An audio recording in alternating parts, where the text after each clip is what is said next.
درود به کانال داستان‌های موفقیت خوش آمدید.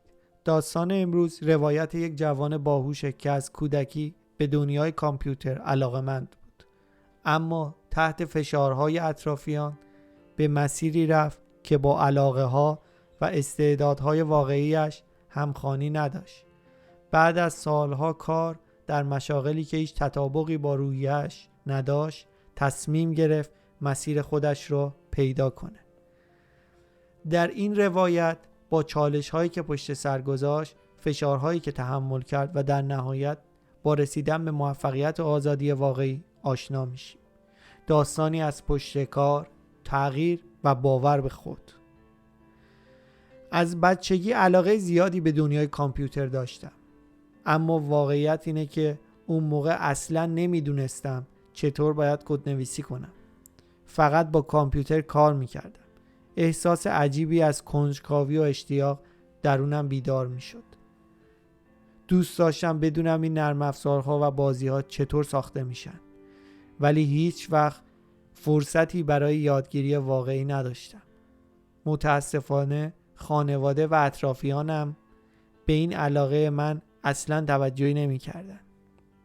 به نظر اونا آینده در رشته‌های پزشکی و دکتری بود و هر کسی که میخواست به موفقیت برسه باید همون مسیر رو دنبال میکرد. بنابراین منم مثل خیلی ها تحت تاثیر حرفای دیگران وارد رشته‌ای شدم که هیچ ارتباطی با علاقه اصلیم یعنی کامپیوتر نداشت. با این حال هر بار که فرصتی پیدا میکردم دوباره به سمت کامپیوتر برمیگشتم. نه به این دلیل که فکر میکردم این علاقه قراره به کار تبدیل بشه، بلکه چون برنامه نویسی و کار با کامپیوتر برام شبیه سرگرمی و تفریح بود. دانشگاه و مسیر تحصیلی که اطرافیانم برایم انتخاب کرده بودن هیچ جذابیتی نداشت. در نهایت بعد از مدتی به این نتیجه رسیدم که این مسیر برای من نیست و دانشگاه رو ترک کردم. شاید این تصمیم به نظر دیگران ریسکی یا نادرست می اومد، ولی من میدونستم که این تنها راه رسیدن به آرامش و موفقیته. چند سال بعد در شرایطی که توی شغل‌های غیر مرتبط با تکنولوژی کار میکردم احساس میکردم مسیرم اشتباهه. یه روز دوستی از من خواست براش یه وبسایت طراحی کنم. من حتی نمیدونستم چطور باید این کار رو انجام بدم، ولی چون به چالش علاقه داشتم این درخواست رو قبول کردم و با تردید و کنجکاوی شروع به کار کردم. با مطالعه و تمرین تونستم یه وبسایت حرفه‌ای طراحی کنم و نتیجه برام حیرت انگیز بود. از اونجا به بعد جدی‌تر به برنامه نویسی پرداختم و روی پروژه‌های جانبی مختلف کار کردم. بعد از چند سال تجربه اندوزی و یادگیری تونستم اولین شغل نرم افزاریم رو توی شرکت کوچیک پیدا کنم. وقتی وارد شرکت شدم خیلی سریع فهمیدم که مهارت‌هام از بقیه همکاران بیشتر و به سرعت پیشرفت کردم. ولی به زودی متوجه شدم که محیط این شرکت‌ها نه تنها به رشد من کمک نمی‌کنه، بلکه من رو عقب نگه می‌داره. به همین خاطر تصمیم گرفتم شرکت رو ترک کنم و به یه شرکت بزرگتر و با حقوق بالاتر برم. این تغییر شغل اولش خیلی خوب به نظر می رسید. ترفیع گرفتم، حقوقم بالاتر رفت، ولی کم کم فشارهای جدید رو حس کردم. بیشتر وقتم صرف اصلاح اشتباهات همکارانم می شد که به اندازه کافی متعهد نبودن. بعضی از اونها با سیاستهای اداری کار می کردن و حتی موفقیت‌های من رو به اسم خودشون ثبت می کردن. مدیران هم هر روز فشار بیشتری به من وارد می کردن.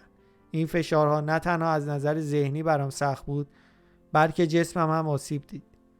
مچ دستم به خاطر کار طولانی دچار مشکل شد. یه روز به این نتیجه رسیدم که این راه درست نیست. من نه تنها رشد نمی کردم، بلکه به نوعی در حال عقب گرد بودم. بنابراین تصمیم گرفتم از شغلم استعفا بدم و به جای اینکه برای دیگران کار کنم، برای خودم کار کنم. اوایل این تصمیمم خیلی سخت بود، ولی خیلی زود متوجه شدم که سلامتی جسمی و روحیم بهبود پیدا کرده و به خودم احترام میذاشتم و به جای تحمل فشارهای بیپایان محیطهای شرکتی حالا میتونستم خودم مسیرم رو بسازم. با کار مستقل پروژه های خودم رو به بازار عرضه کردم و به عنوان مشاور با شرکت های مختلف همکاری کردم. الان به جای اینکه تمام روزم رو با استرس و فشار در دفتر کار بگذرونم، فقط چند ساعت در روز کار میکنم. چندین برابر بیشتر از زمانی که کارمند بودم درآمد دارم. امیدوارم داستان من برای کسانی که شک و تردیدهای مشابه من دارن الهام بخش باشه. من این مسیر رو به تنهایی طی کردم. با همه فراز و نشیب‌ها، سختی‌ها و لحظاتی که احساس کردم دیگه نمیتونم ادامه بدم. اما هر بار که به خودم و توانایی‌هام اعتماد کردم، راه درست برام آشکار شد. خیلی‌ها توی زندگی ممکنه به خاطر فشارهای اطرافیان یا جامعه به سمت مسیرهایی برن که شاید هیچ علاقه‌ای بهشون ندارن. فقط به این دلیله که به نظر دیگران درست یا مطمئن به نظر میاد. من هم همین رو تجربه کردم.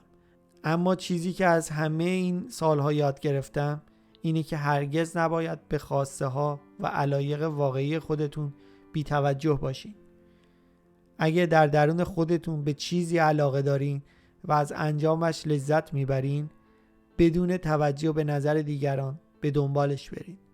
ممکنه توی راه با چالش‌های بزرگی مواجه بشید، ولی اگه به خودتون احترام بذارید و باور داشته باشید که میتونین، هیچ مانعی جلوگیرتون نخواهد بود.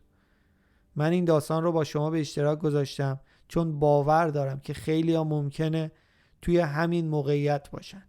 شاید احساس میکنید که مسیرتون مشخص نیست یا نمیدونید باید چی کار کنید، ولی بدونید که اگر به تواناییاتون اعتماد کنید و با احترام به خودتون عمل کنین، میتونین به جایی برسین که همیشه آرزوشو داشتین.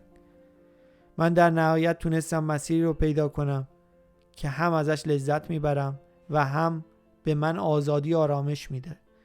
امیدوارم داستان من بتونه برای کسایی که توی موقعیت مشابه هستن نوری باشه که راهشون رو روشن کنه.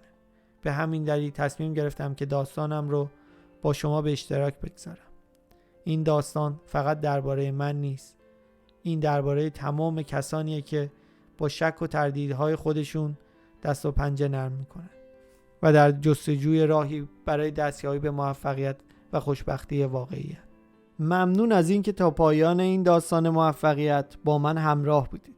اگر این نوع داستانها براتون جذاب و مفیده، لطفاً لایک و سابسکرایب کنید. همچنین من خوشحال میشم که داستانهای موفقیت شما را نیز با دیگران به اشتراک بگذارم. در صورت تمایل با من در ارتباط باشید. پایدار و موفق باشید. بدرود.